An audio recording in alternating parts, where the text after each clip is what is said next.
Estás escuchando La Nación Podcast. A continuación, Camila Perochena, Santiago Rodríguez Rey y Darío Hutzik cruzan 2 siglos de economía argentina para entender el origen de nuestra crisis actual en Hay que pasar el invierno. La llegada del gobierno militar se produce en un mundo con cambios en su abordaje de la economía. No solo en la Argentina, sino globalmente, la influencia de la visión monetarista se hará sentir fuertemente, así como un escenario global de mayor inflación. Localmente, la inflación era aún más alta y el ministro de Economía, de estirpe patricia, generaba roces dentro de la Junta de Gobierno. El plan busca cambiar de raíz la matriz económica y tras 2 años logra bajar la inflación, pero no tanto, y llegan nuevos instrumentos monetarios para hacerle frente a la cuestión. Con devaluaciones escalonadas y una moneda apreciada, los argentinos viajan al exterior y tienen un boom de consumo e importaciones, desde autos y televisores a productos que empiezan a fundir lo que quedaba de la sustitución de importaciones. Sin una salida de la crisis y con un pedido de préstamos en crecimiento, comienzan a caer bancos y financieras, y el negocio de las tasas altas deriva en un default y un nuevo impulso de la inflación, entre guerra de Malvinas y convocatoria a elecciones.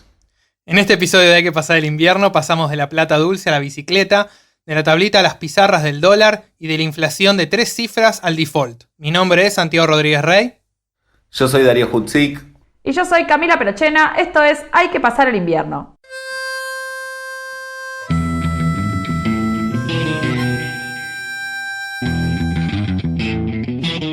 En primer lugar, anuncio que el Estado argentino suspenderá el pago de la deuda externa.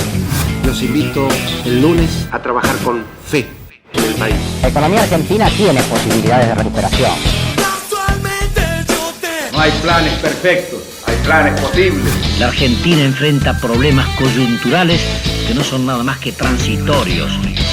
Esta baja notable en las exportaciones nos crea problemas de capacidad de pago. Hemos decidido recalibrar nuestras metas de inflación. Nosotros vamos a cumplir con nuestra política monetaria y nuestra política fiscal. El valor de nuestra moneda está, sin duda, perfectamente asegurado. El que depositó dólares, recibirá dólares. El que depositó pesos, recibirá pesos. La verdad que los argentinos tienen una paciencia enorme. La economía en principio está especificada porque nuestra moneda es el peso. Recibirá pesos. Por último, un mensaje de optimismo. Hay que pasar el invierno.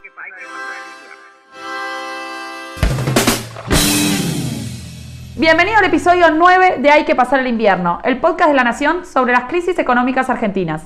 Con los próximos episodios tenemos todo un problema. ¿Que seguimos grabando de nuestras casas por la pandemia? Bueno, eso sí, pero un tema más económico. ¿Que nos retrasamos una semana?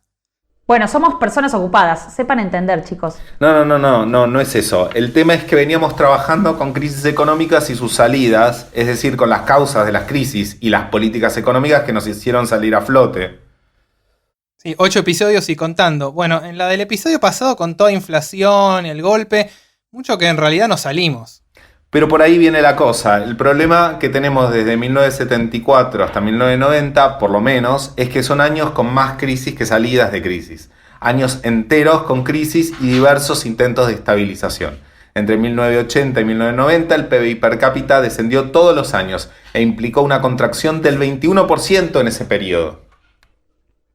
Por lo cual, en los próximos episodios vamos a recorrer casi todos los años de la historia argentina, porque en todos ellos hubo alguna crisis o algún intento de estabilización. Por eso en este episodio no arrancamos con una crisis, sino que vemos primero el plan de estabilización de Martínez de Hoz. Y de ahí vamos a ir a la crisis de 1981 y los diversos intentos frustrados de salir de ella durante la dictadura. Pero antes de meternos en eso, hagamos una aclaración importante. En este episodio entramos en un punto de inflexión en la historia argentina, no solo en términos políticos, sino también económicos. Así como en 1930 cambió el modelo de desarrollo por el ingreso de la industrialización sustitutiva de importaciones, a partir de 1976 tenemos un nuevo cambio en la estructura productiva. La industria dejó de ser el motor impulsor del crecimiento y el sector se ve fuertemente golpeado por la apertura de la economía. el retroceso en la integración sectorial y la pérdida de capacidades tecnológicas y empresariales. La economía entró así en un periodo de estancamiento muy prolongado. ¿Pero cómo llegamos a esa reestructuración? En marzo de 1976 se inició la última dictadura militar.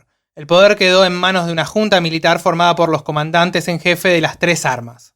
Para una idea de lo que pasaba políticamente en este periodo, pueden ir a la banda presidencial. Ahí tienen el cuarto hombre y cómo el poder se dividía o no tanto entre las fuerzas. En este podcast nos concentraremos en las políticas económicas llevadas adelante por el gobierno militar. Como vimos al final del episodio anterior, la Junta asumió en un contexto de crisis económicas tras la ruptura del Pacto Social y el Rodrigazo. En abril de 1976, José Alfredo Martínez de Hoz es nombrado ministro de Economía.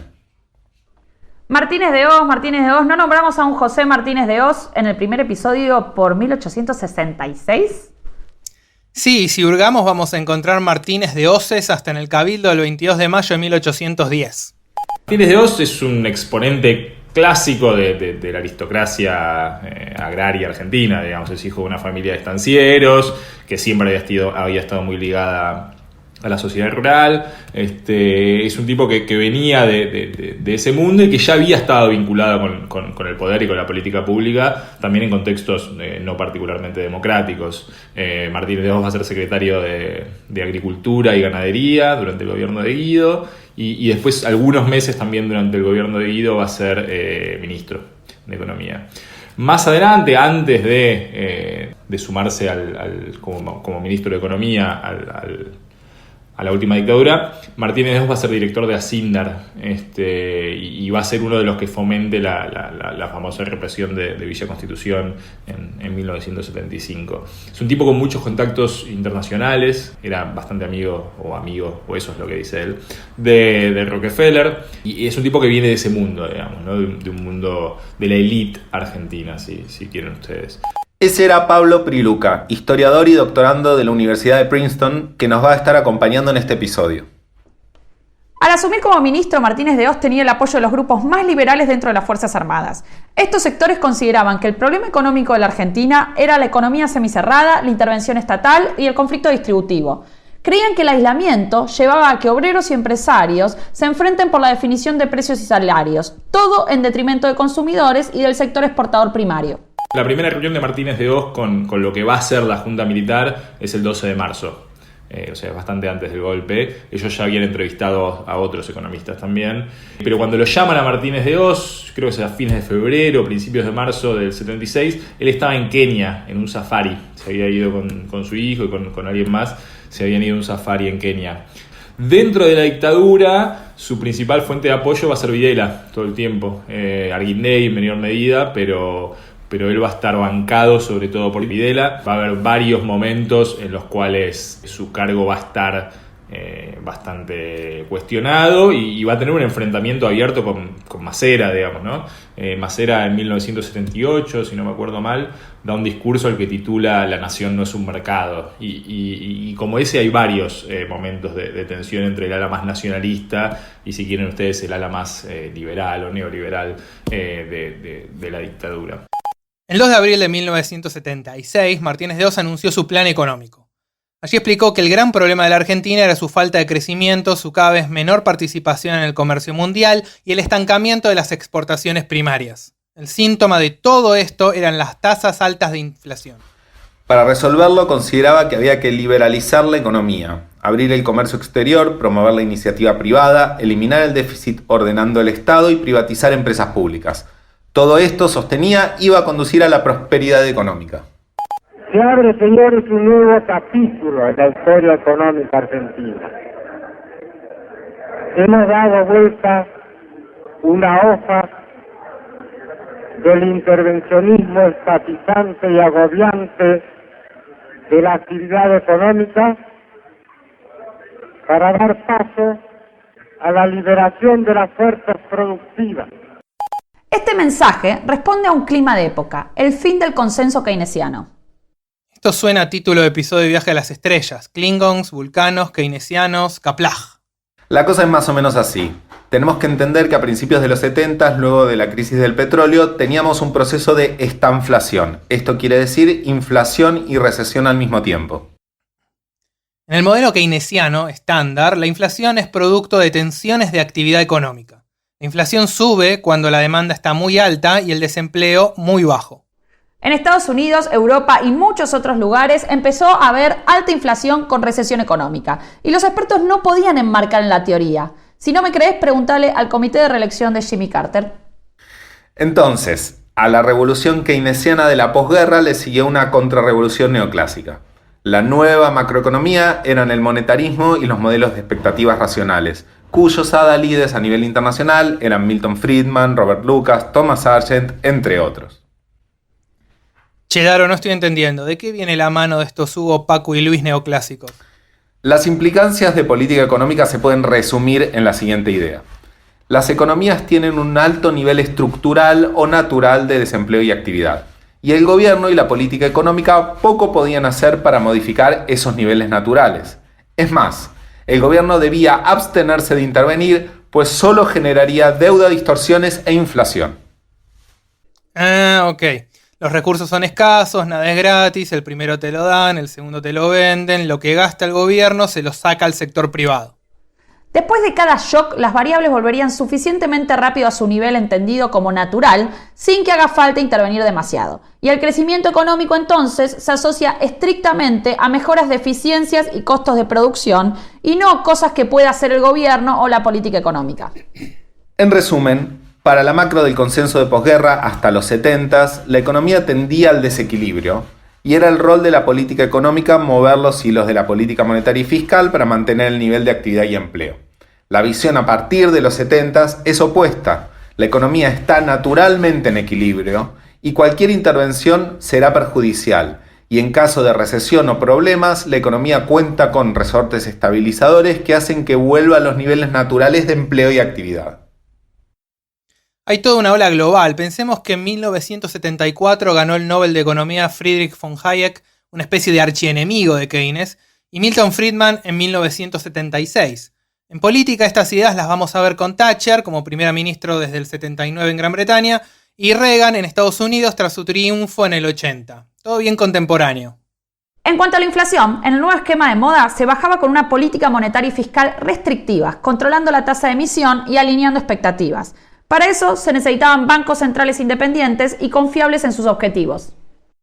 Entonces, retomando. En este contexto de cambios asumió Martínez de Hoz como ministro y como ministro un gobierno de facto. Entre los que más le preocupaba estaba la alta inflación, que andaba por el 400%, y el déficit de balanza de pagos. Frente a eso va a tomar una serie de medidas que se pueden dividir en dos momentos.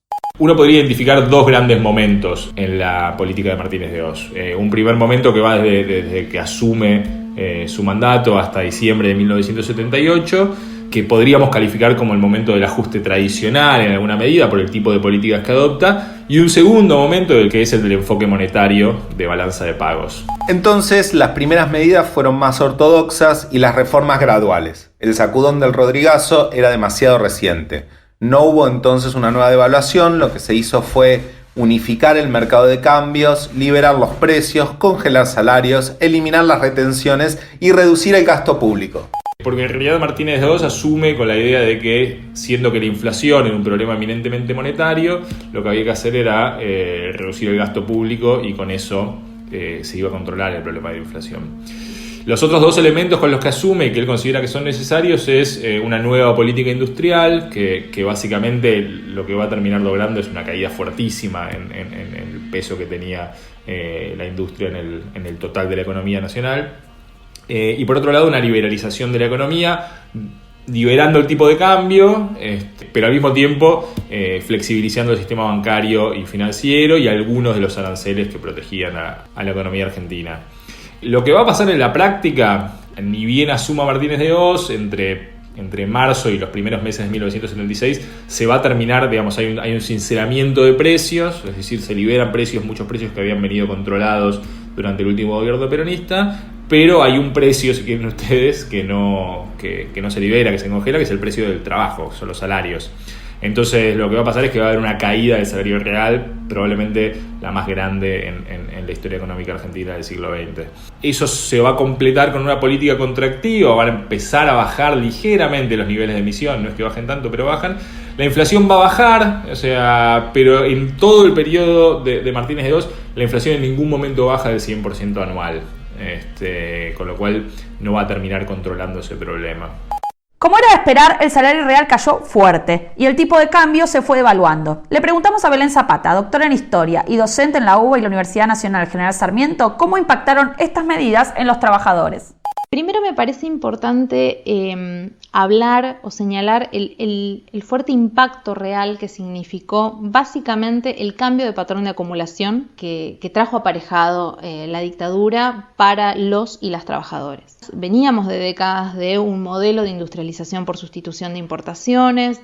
Todo esto se retrae fuertemente y entonces esa interrupción de ese proceso industrial y esa desindustrialización selectiva, porque eso es lo que se dio finalmente, tuvo un fuerte impacto en la clase trabajadora a partir de un cierre de numerosos establecimientos fabriles y obviamente a eso hay que sumarle también un conjunto de medidas, una batería de medidas específicas que tendieron a el cambio en la regulación de las relaciones capital-trabajo hacia el interior del espacio productivo, o sea, hacia el nivel de planta, digamos, hacia los distintos establecimientos fabriles. ¿Cómo se dio esto? Y se buscó centralmente desestructurar a los núcleos organizativos más importantes, a los núcleos organizativos que habían tenido mucho protagonismo en años previos a la dictadura, ¿sí? Aquellos sectores vinculados a las representaciones de base, a los cuerpos de delegados, a las comisiones internas, digamos, estos van a ser los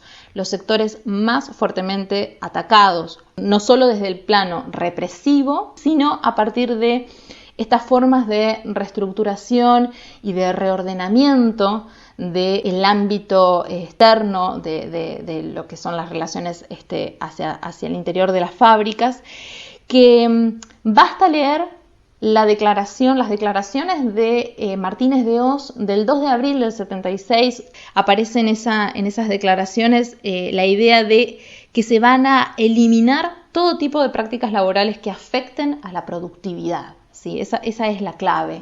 Pero además, las negociaciones colectivas se suspendieron y se prohibió la actividad sindical. Con la dictadura se va a suprimir, obviamente, el derecho a huelga, ¿sí? Todo tipo de medida de lucha y de acción directa. Se van a modificar algunos artículos que beneficiaban a los trabajadores, artículos de la que había sido la ley de contratos de trabajo. Esto también va a ser una medida importante en el sentido de cómo se empiezan a cercenar, ¿sí?, las conquistas de los trabajadores en años previos.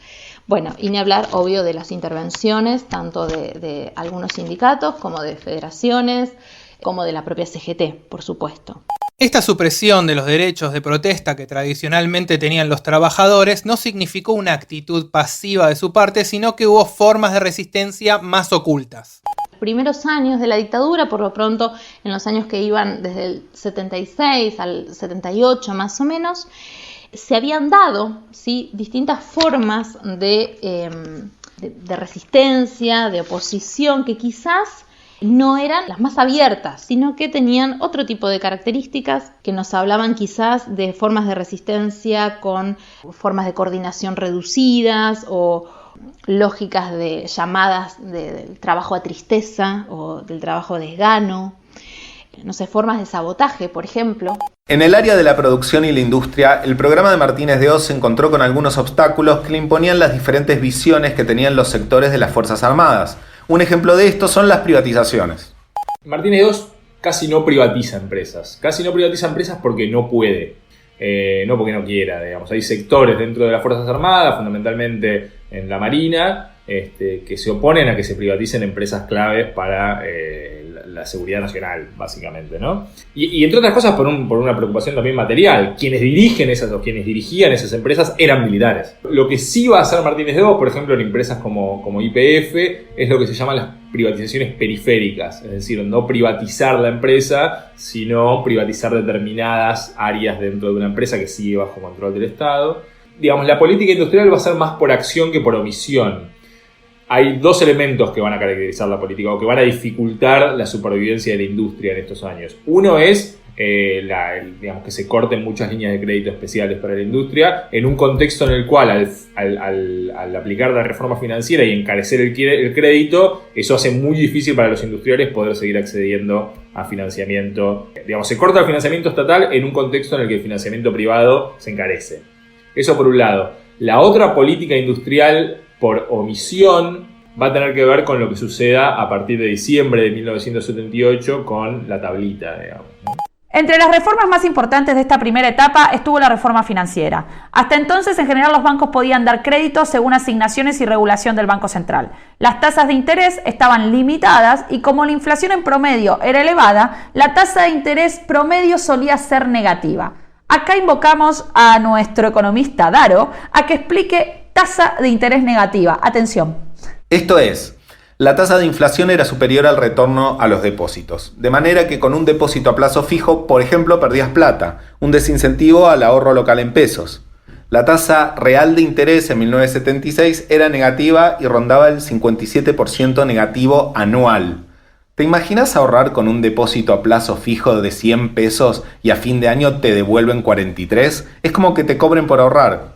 Del otro lado de la misma moneda, el crédito, si se tenía acceso, era barato. Este instrumento puede servir como ancla antiinflacionaria o inclusive para incentivar el consumo y la inversión, pero no permite la constitución de un sistema financiero doméstico, una de las debilidades de la economía argentina que venimos hablando hace un montón de episodios.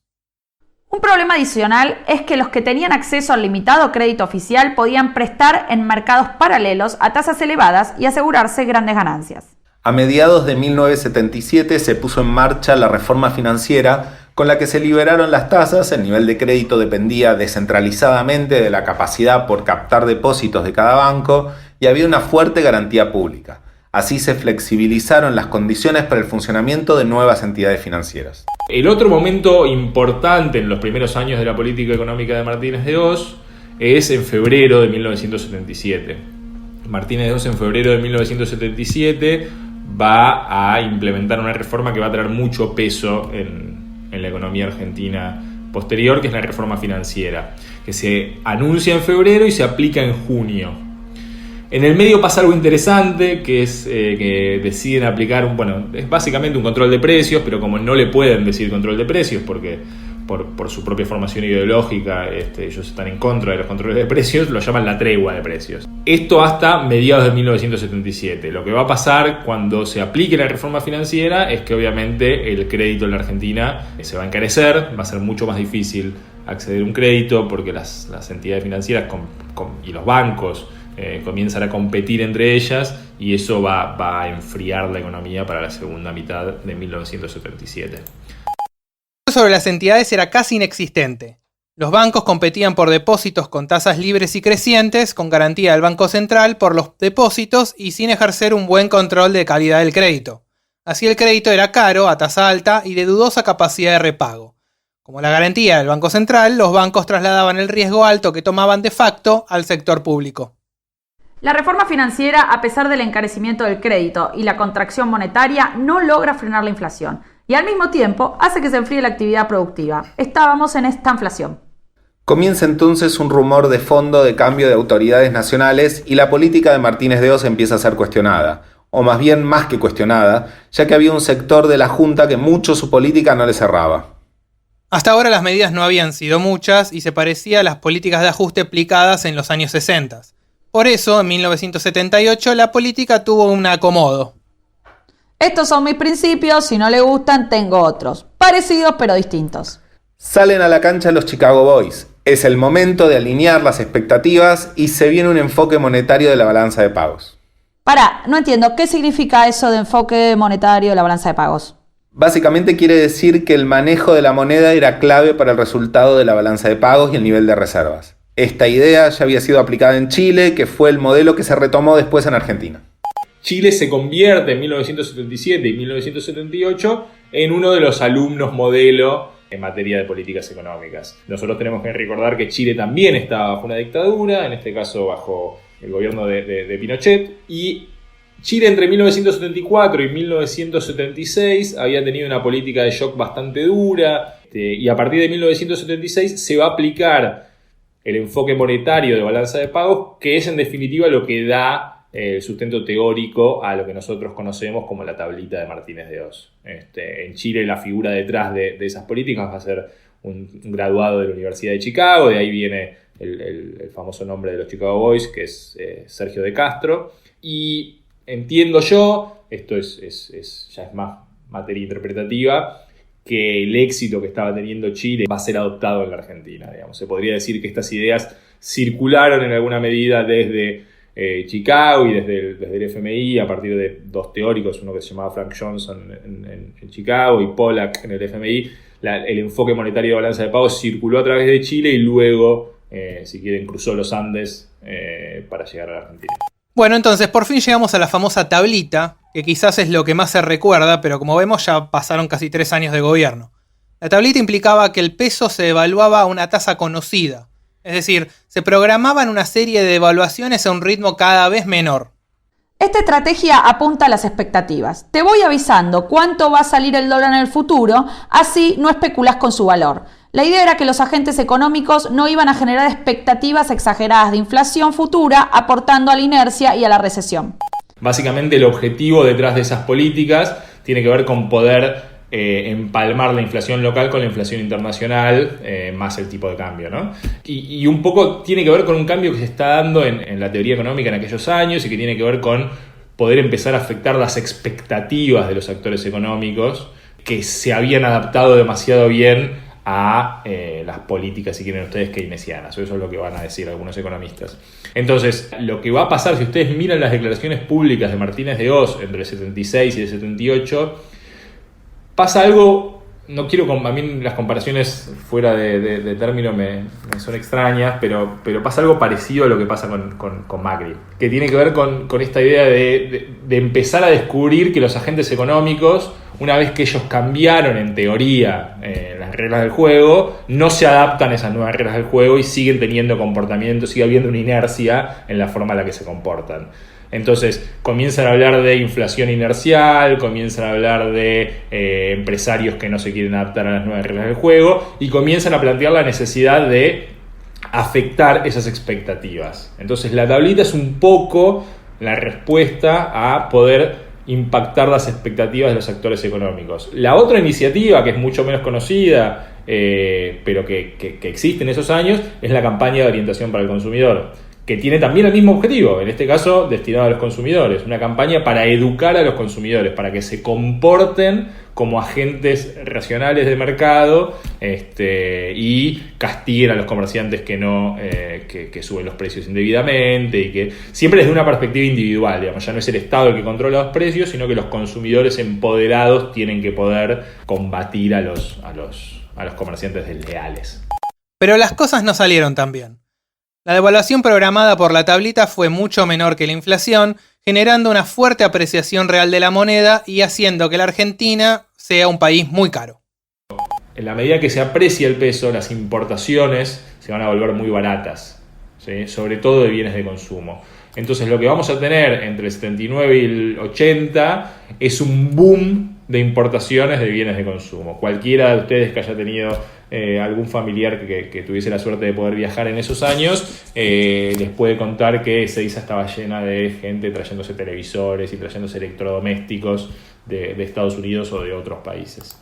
Entonces, lo que va a ir pasando es que la industria local va a empezar a sufrir y va a empezar a acusar recibo del impacto de la llegada de bienes de consumo extranjeros, mucho más baratos por otra parte, y por otro lado lo que va a pasar es que las necesidades de financiamiento externo que va a empezar a tener la Argentina para poder mantener esa devaluación pautada del tipo de cambio se va a combinar con un mercado inundado de petrodólares, es decir, un mercado inundado de dólares producto de las crisis del petróleo. Y Argentina se va a convertir en una plaza muy atractiva. ¿Por qué? Porque tiene demanda de capitales extranjeros y al mismo tiempo, por la reforma de 1977, tiene niveles de flexibilidad bastante altos. Entonces, durante esos años, bueno, es la famosa película de La Plata Dulce, ¿no? Se va a generalizar la bicicleta financiera y se van a alentar comportamientos especulativos en materia financiera. ¿Por qué? Porque las empresas financieras, hay notas de distintas revistas de interés general en aquellos años que muestran las colas que se armaban en las afueras de las casas financieras. Sí, de casas financieras y de algunos bancos, de gente que buscaba mejor tasa de interés para poder hacer plazos fijos o para poder sacar algún crédito. Entonces, la competencia va a generar una espiral en la cual la tasa de interés va a ir creciendo cada vez más. Pasamos entonces a la bicicleta financiera. ¿Cómo funciona esto? Teníamos altas tasas de interés y se habían levantado las restricciones al ingreso de capitales. Entonces entraban dólares que se colocaban en pesos en el sector financiero que ofrecía tasas de interés más altas que la inflación. Después de un tiempo, la masa de pesos se transformaba en dólares a un cambio que estaba artificialmente alto y así salía del país. Este ingreso masivo de capitales llevó a una expansión monetaria y aumento de la inflación. También se vio paralizada la actividad económica, más específicamente la producción industrial de textiles, madera y metales básicos. Al mismo tiempo se elevaba la deuda externa. Desde la reforma financiera y la tablita el endeudamiento aumentó. La deuda permitía asegurar la continuidad del programa cambiario. Entre 1979 y 1980 la deuda externa privada aumentó un 200% y pertenecida a un reducido número de grupos económicos que recibían también subsidios del Estado. Estos grupos van a convertirse en actores destacados en las siguientes décadas. Ya para 1980 era evidente que se venía una crisis financiera. En marzo, el Banco Central decidió intervenir y liquidar bancos importantes como el Banco de Intercambio Regional, ODONE y de los Andes. Esto dio lugar a una corrida bancaria. Hacia 1980, este sistema va a empezar a mostrar sus primeras grietas, digamos. ¿Sí? En marzo de 1980 va a cerrar el banco más importante que había por entonces, que era el Banco de Intercambio Regional. Eso va a generar un pánico entre los inversores locales. Hay otros bancos que también van a bajar sus ventanas. Y este pánico generalizado va a terminar recién en febrero de 1981, cuando el equipo económico anuncia una devaluación por fuera del cronograma de la tablita. Ahora, en el interín, con toda la gente intentando sacar dinero de los bancos, de sus depósitos, para poder comprar dólares y sacarlos al extranjero, Argentina va a perder muchísimas reservas internacionales y en 1980 va a garantizar, el Estado va a garantizar los depósitos, ¿sí? Y eso va a generar también un aumento grande de la deuda pública. Estas políticas y la crisis financiera profundizaron la relación que los argentinos tenemos con el dólar. Sobre esto nos habló Mariana Lucy, autora de Dólar, Historia de una moneda argentina, que nos viene acompañando hace varios episodios.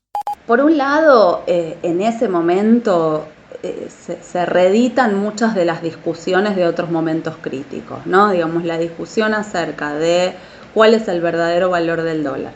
Si el dólar está mantenido artificialmente bajo, digamos, si está contenido y en realidad ese valor es engañoso, es falso y es necesario sincerar esa situación, por un lado. Por otro lado, la discusión acerca de qué va a pasar con los precios internos si el dólar efectivamente se libera, ¿sí? Todas esas discusiones empiezan a pasar, rodean a la tablita, por supuesto se producen en la crisis, con nuevos elementos, ¿no? Que hasta el momento, que son novedades de ese periodo, que es la gran crisis bancaria, ¿no? La caída de bancos y cómo eso afecta a los ahorristas que son ahorristas en pesos, pero también ahorristas en dólares, ¿no? Entonces ahí efectivamente hay una nueva, digamos, un nuevo ingrediente que hasta ese momento no teníamos, no porque no hubiera habido conflictos bancarios en el pasado, sino porque, bueno, no es uno, digamos, sino que son muchos y afectan a muchos pequeños ahorristas. Entonces, de esa discusión acerca de cuánto debe valer el dólar, qué pasa si no vale lo que vale hoy, quién paga los costos, qué responsabilidades tienen unos u otros actores económicos, empieza a participar un público mucho más grande. No es el ministro de Economía, el presidente de la Sociedad Rural, de la Cámara Argentina de Comercio, el líder de determinada ala del gobierno, ¿no? Sino que es una discusión claramente pública. Podríamos decir entonces que a esta altura del partido esa gradual popularización del dólar que venimos viendo desde 1959 termina de producirse. Ya los argentinos se empiezan a acostumbrar a saber cuánto vale la moneda y a pensar su economía tanto en pesos como en dólares.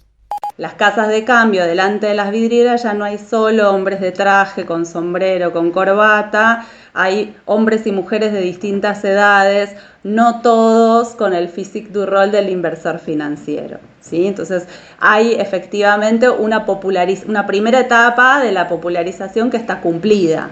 Nadie confía en el peso sobrevaluado y todos corren a atrapar dólares. Marcos. ¿Le interesaría más el marco? En este momento sí. ¿Por qué? Según las informaciones de los diarios, el marco está más aceptado en este momento en el exterior, a pesar de que acá la gente insiste en comprar dólares. Yo entré y vi el cartel que decía no hay dólares, no hay venta de dólares. Está tratando de conseguir y no consigue por ningún lado. Ahora voy a ver a otra agencia. Es como si fuera una verdadera carrera por el dólar, ¿no? No, lo que pasa es que los que lo tienen lo venden a mucho precio. Porque acá la vuelta está a 2.385. En las agencias de cambio están todos los precios, pero cuando usted entra adentro hay un letrero que dice no hay dólares. Si usted le pregunta me dice no hay. Le digo, señor, en la vidriera hay dólares y resulta que usted le insiste que le saquen los de la vidriera y los de la vidriera no se los sacan. En 1981 hay un cambio de dupla. Salen Videla Martínez de Hoz y entran Viola Sigot. La economía del trienio 81-83 se parece a la del 74-75. ¿En que se suceden ministros sin encontrarle la vuelta a la inercia inflacionaria y al balance externo? Bueno, yo iba a decir que era todo un quilombo, pero lo tuyo es más correcto. 1981 empezó con, atención, recesión, inflación alta, atraso cambiario, déficit de cuenta corriente, déficit fiscal y altos niveles de endeudamiento, tanto público como privado. La emisión monetaria había crecido en 1980 para cubrir los depósitos de los bancos intervenidos. Además, quedaban pocas reservas en el Banco Central. El atraso cambiario era tan notable que para 1981 en Buenos Aires un kilo de azúcar costaba $3, mientras que en Nueva York y en Londres menos de $1. O por ejemplo, un gin costaba unos $70 acá en Buenos Aires y en Nueva York aproximadamente 20 y en Londres $25. Espera que chequeo algo en Amazon. Este mecanismo es el que ha dado origen fundamentalmente a una significativa contención en el crecimiento de los precios, generando, sin embargo, una especie de cepo al comportamiento de los precios correspondiente a aquellos sectores que producen bienes que pueden exportarse o que producen bienes que competitivamente pueden ser recibidos por el país a través de importaciones desde el exterior. Este cepo cambiario que ha contenido el comportamiento de los precios dividió la economía argentina en dos áreas perfectamente diferenciadas. La dualidad se plantea entre aquellos sectores que producen o elaboran bienes que pueden ser transables internacionalmente con relación a la segunda gran área, conformada por aquellas actividades que producen bienes o servicios que no pueden ser objeto de transacciones internacionales. Otra manera de ver la crisis de 1981 es como una crisis de globalización típica de mediados de los 70. Así nos lo explicó José María Fanelli, doctor en economía, investigador principal del CONICET y profesor de la Universidad de San Andrés, quien nos va a estar ayudando en los próximos episodios.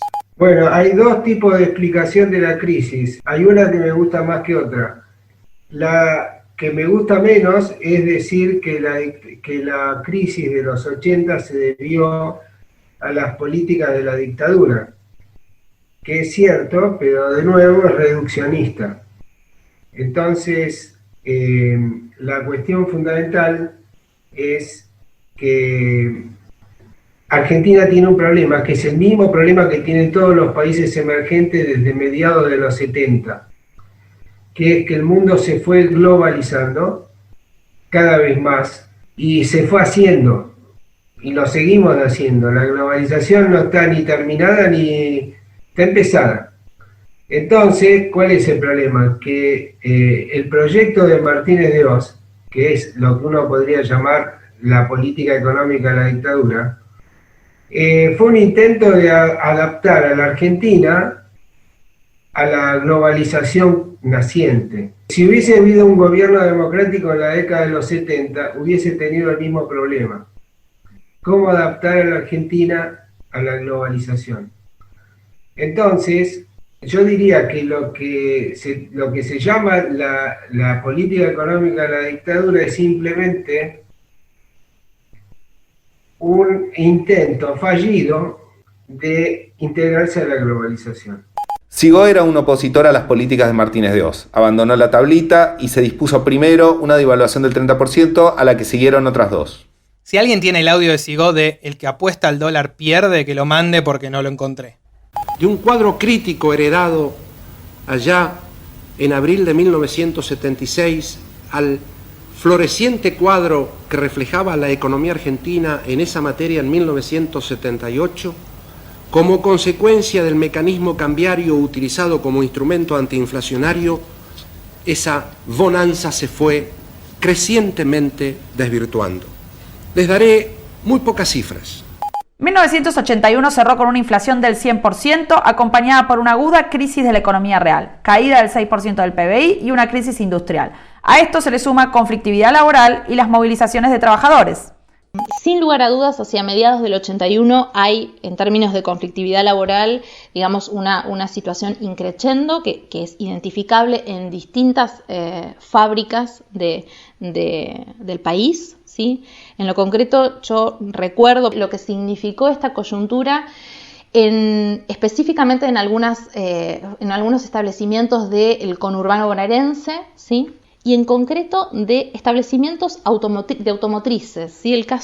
Recuerdo el caso de Mercedes-Benz, el caso de Ford, de Volkswagen. Hay todo un proceso hacia mediados del 81 de suspensiones y despidos, ¿sí? que empiezan a salir digamos, por los medios de comunicación, que obviamente van a suscitar distintas situaciones de protesta, ¿no? Pero digamos la crisis va afectando significativamente estos sectores en particular, ¿no? Esta convocatoria a paro general, sí, convocada por la CGT para el 22 de julio del 81. Me parece importante remarcarla, fue una jornada que tuvo un mayor grado de acatamiento que la que había tenido la primera jornada de protesta del 79. Fue muy significativa por el impacto y la paralización del cinturón industrial del conurbano bonaerense, por la paralización de ciertos sectores del transporte, que obviamente impactó en otros sectores que terminaron, digamos, sin concurrir a sus lugares de trabajo. Y también es importante este momento como de vuelta, como punto de quiebre, porque muestra cómo empieza a, digamos, dinamizarse todo un proceso, ¿no? de fuertes movilizaciones que permiten ver también la convergencia entre el sector de trabajadores y otros sectores de la sociedad civil, ¿sí? Concretamente ya hacia finales del 81 es sumamente conocida, digamos, lo que fue la marcha por Pampas y Trabajo, que de alguna forma nos permite ver esa convergencia, ¿no? Sobre todo con los movimientos vinculados a la iglesia, como un punto de cierre que en realidad abre otro conjunto de cosas, ¿no? Pero quizás de cierre de este ciclo conflictivo, si lo podemos denominar de alguna forma. Obviamente todas estas situaciones también desembocan en lo que fue la emblemática movilización del 30 de marzo del 82, ¿sí? A fines de 1981, Viola fue reemplazado por Galtieri y el ministro Sigó por Roberto Alemann. Mucho no pudo hacer Alemann más que administrar la crisis porque se le vino encima la guerra de Malvinas. Y cuando decimos que se le vino encima es literal, porque ni siquiera el ministro de Economía había sido advertido de que se iba a producir el desembarco en Malvinas. Luego de la derrota de Malvinas, la situación se pone un poco peor todavía. Nos eliminan del Mundial de España, el primero con el Diego. Sí, pero de historia de los mundiales debe haber otro podcast. La cosa estaba complicada con la inflación en varios lados. Estados Unidos estaba en su propia lucha antiinflacionaria a principios de 1980. Sube las tasas de interés en el marco de un plan del presidente del Banco Central, Paul Volcker, que resultaría exitoso. Pero ese aumento de tasas le hizo mucho más cara la deuda a los países latinoamericanos, que entraron en una crisis de deuda y recesión. México anunció que no podía pagar los intereses de la deuda y genera el estallido de la crisis de la deuda latinoamericana. En el caso argentino entramos en default financiero. Esto va a durar gran parte de los 80s, estancando el crecimiento durante muchos años, dando lugar al término de la década perdida y una reestructuración recién en 1989, bautizada con el nombre del secretario del Tesoro de Estados Unidos de ese año, pero bueno, eso ya es historia para los próximos episodios. En ese contexto, el ministro era José María Danino Pastore, Alemán ya no estaba, y el presidente del Banco Central era Domingo Cavallo. Ellos hicieron un programa para aliviar el peso del endeudamiento de empresas y particulares. De esto nos habló Domingo Cavallo, presidente del Banco Central, entre julio y agosto de 1982. La crisis del 81 y mi intervención en el Banco Central en el 82 durante 53 días es una crisis financiera originada en un deterioro de la cartera de todos los bancos.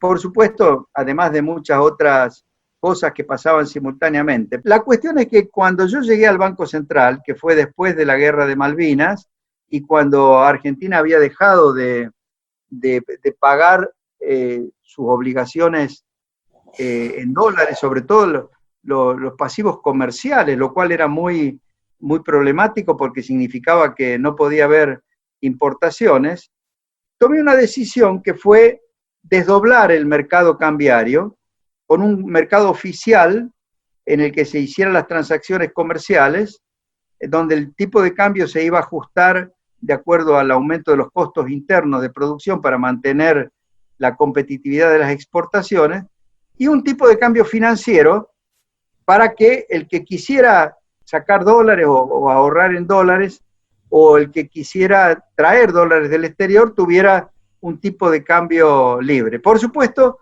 se estableció una brecha fuerte entre ambos, porque para resolver el problema de la deuda en pesos, la deuda de la circular 1050, de familias y de empresas que se habían endeudado en pesos, yo dispuse controlar la tasa de interés pasiva y activa, obviamente, y esa tasa se ubicó por debajo de la inflación, que era la única forma de que esas deudas se licúen, ¿no? Entonces, obviamente, con esas tasas de interés sobre los depósitos a plazo fijo y las deudas en pesos controladas y por debajo de la tasa de inflación, obviamente eso provocó aumento del dólar en el mercado financiero. Un poco lo que está pasando ahora con el control de la tasa de interés y la gran emisión monetaria para financiar las actividades en pesos frente a un mercado controlado como es el comercial, y entonces aumenta el precio en el mercado libre. Todos los endeudados en dólares empezaron a hacer lobby para que yo me fuera del Banco Central, y consiguieron. En poquito tiempo me sacaron del Banco Central, hicieron mucha presión sobre el ministro de Economía de entonces para obligarlo a renunciar, y me pidieron también la renuncia a mí. Para agosto del 82 tenemos un nuevo ministro de Economía, Florentino Jorge Bebe, que había estado en la cartera con Frondizi, Guido y Lanuse. Se va a quedar hasta la transición democrática. De las iniciativas más importantes que se tomaron en los años finales de la dictadura estuvo la estatización de la deuda privada en la segunda mitad del 82. El gran endeudamiento interno y externo de las empresas y grupos económicos podía llevar a una quiebra generalizada. Y ahí entró un nuevo presidente del Banco Central que había sido era sobrino de Prebisch y que había trabajado en el Fondo Monetario muchos años antes, pero que era ya un hombre mayor, Julio González del Solar. Y resulta que a Julio González del Solar le hicieron cometer un error muy, muy grave, precisamente los endeudados en dólares. Le hicieron cambiar la forma de ajuste de los seguros de cambio para que se hicieran no por índices de precios, sino por la circular 1050, que obviamente iba a permitir la licuación de los pasivos en dólares. Ahora, licuar los pasivos en dólares del sector privado era aumentar la deuda del sector público.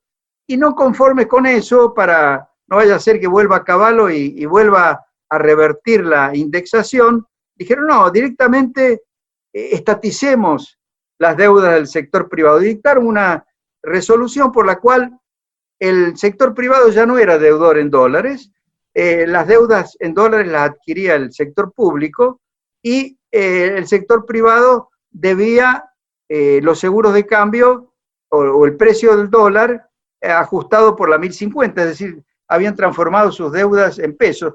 Una especie de pesificación como la que lograron de nuevo los grandes deudores en el año 2002, ¿no?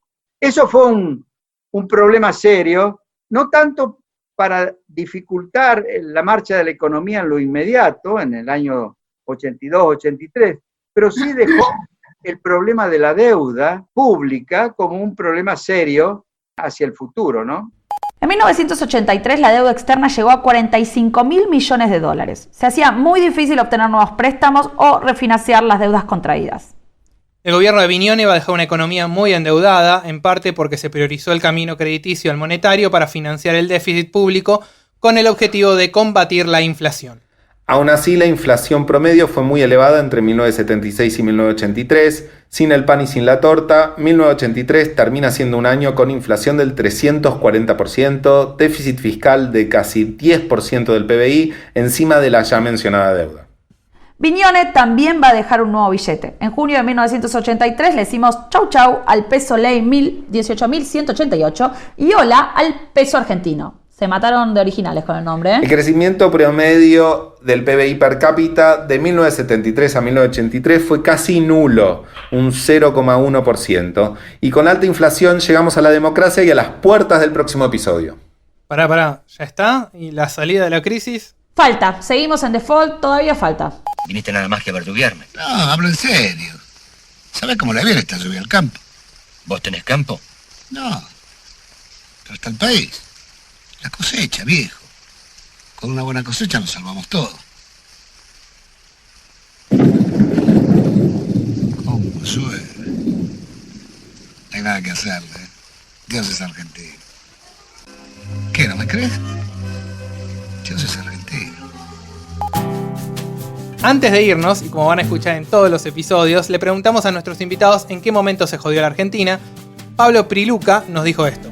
Yo no sé si la Argentina se jodió en algún momento, me parece que es difícil contestar esa pregunta. Yo creo que la Argentina, para su contexto regional, sigue siendo un país bastante agradable en el que vivir. Sí me parece que sí hay un momento en el cual la Argentina, que en la década del 50 y la década del 60 soñó con un desarrollo, si quieren ustedes, integral, no solamente industrial, pero también un desarrollo en materia de ciencia, de tecnología, y con la generación de una clase media que casi ningún otro país en América Latina había tenido. Si en algún momento eso colapsó, fue con la dictadura.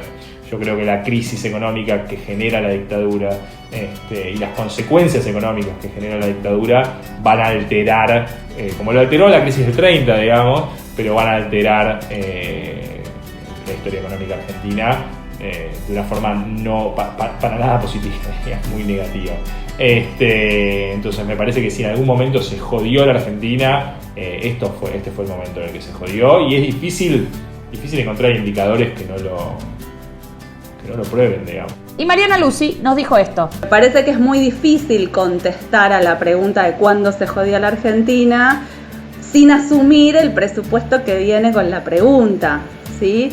Entonces, efectivamente, uno podría enumerar momentos en que ciertos indicadores dieron mejor, pero lo cierto es que en general esos momentos fueron momentos en los que las condiciones de vida de la mayor parte de la población fueron atroces, ¿sí? El ejemplo más claro es la convertibilidad, ¿sí?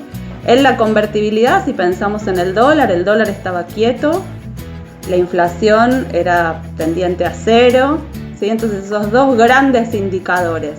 ¿Qué pasaba con el mercado de cambios? ¿Y qué pasaba con la inflación? O sea, dos grandes indicadores que hacía 40 años que venían manteniendo en vilo a la economía y la política argentina estaban calmos. Sin embargo, llegamos a estabilizar el nivel de desocupación en el 18%, a llevar la informalidad en el trabajo a niveles que nunca se habían alcanzado antes en la Argentina, casi la mitad de la fuerza de trabajo. Los indicadores de distribución del ingreso empeoraron todos, se utilice, digamos, el criterio que se utilice, entonces es muy difícil pensar, ¿sí?, que la Argentina en ese momento, que la economía argentina, que la Argentina no estaba jodida, ¿sí?, para decirlo de ese modo. Les agradecemos por su participación en este episodio a Pablo Priluca, Belén Zapata, Mariana Lucy, José María Fanelli y Domingo Cavallo. Y como siempre, les recomendamos 2 libros que nos ayudan a armar el episodio. Pueden leer los capítulos sobre la dictadura del libro Historia Económica de la Argentina del siglo XX, de Bellini y Corol, y el ciclo de la ilusión y el desencanto, de Ruchunov y Liach.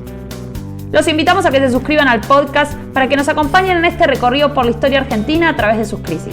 Nos pueden escuchar en La Nación, Spotify, iTunes o el agregador de podcast que ustedes prefieran. En el próximo episodio de Hay que pasar el invierno, llega la democracia y con ella se come, se cura y se educa. Y casi que se controla la inflación, al menos por un ratito, pero entre australes y primaveras le damos la bienvenida a la hiper. Mi nombre es Santiago Rodríguez Rey. Yo soy Darío Hutzik. Y yo soy Camila Perochena. ¡Chau!